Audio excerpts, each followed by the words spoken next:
The McCutcheon Family Migration History. Hello, my name is Kaylee Fenton, and I'm going to be talking about my family's history and how they migrated to America. This video will start with my ancestors in Ireland and lead up to my story and how I ended up in El Paso, Texas.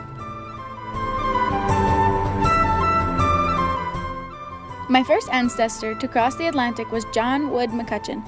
John was born in 1700 in Ulster, Ireland, where for 20 years he endured a drought that caused bad crops and high prices. In 1720, he experienced rack renting, which were landlords raising the rent on the land after the lease was up and renting to the highest bidder. Leases were usually 30 years or so when people who had been there for generations got dispossessed, they were outraged. Their outrage, plus the enthusiastic praise of Pennsylvania, said to be the land of the heart's desire, persuaded John to migrate to America. John arrived in Pennsylvania in 1720, where he met his wife, Dorothy Sproul, and in 1730 they migrated to Augusta County, Virginia.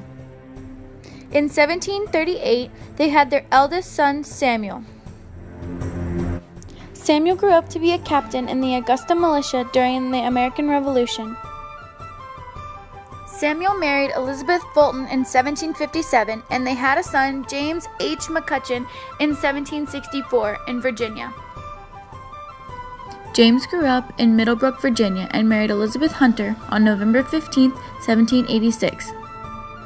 They moved west, which was a significant event for our family. They were the first to move in 50 years. James and Elizabeth moved to Bourbon County, Kentucky, and had a son, Samuel, on January 6, 1797. In 1806, the family moved again, this time to the Wabash River area of Indiana Territory. James also took part in the Battle of Tippecanoe in 1811. After the battle, he decided to move to the Falls area of Indiana, closer to his brother. James became the first teacher on Indian Creek. James died November 2, 1822 in Greenville, Indiana. His son Samuel grew up in Indiana and took part in the War of 1812 and joined the Kentucky Detached Militia in 1814. 10 years later, he became a farmer and well known as Kentucky Sam. Samuel married Sarah Reeser May 12, 1824. They had a son, Joseph, in October of 1831.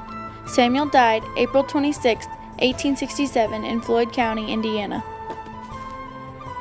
Joseph McCutcheon was born October 27, 1831 in Floyd County, Indiana.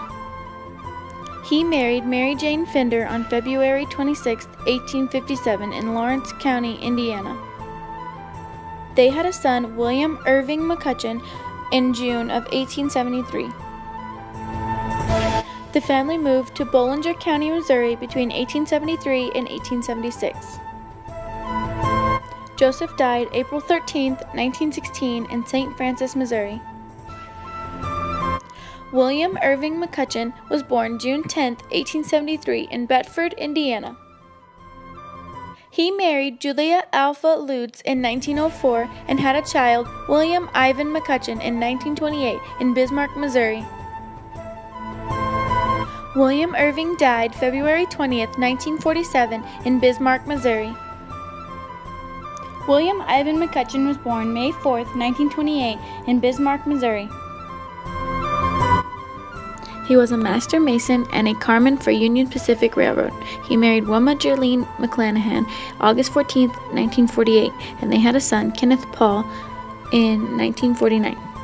They moved to DeSoto, Missouri, and William died on January 13, 2002.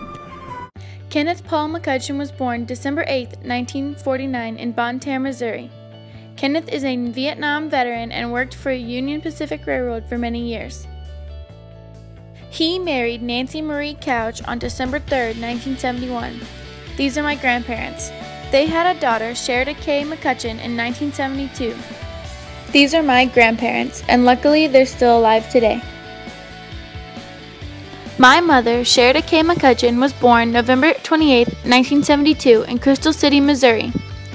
She moved to DeSoto, Missouri, where she met and married my father, David Russell Grimes. They had me August 21, 1996. I was born and raised in DeSoto, Missouri, and my parents divorced when I was 9. My dad got remarried and I gained some more family. A stepmom, 2 step-siblings, and 2 half-siblings to be exact, along with my 1 real sibling. On December 20th, 2014, I married Corey Joseph Fenton. Corey's in the military and we are currently stationed at Fort Bliss in El Paso, Texas. Well, that's my story and how I ended up here at the University of Texas at El Paso. Thank you for watching, and I hope you enjoyed watching it just as much as I did making it.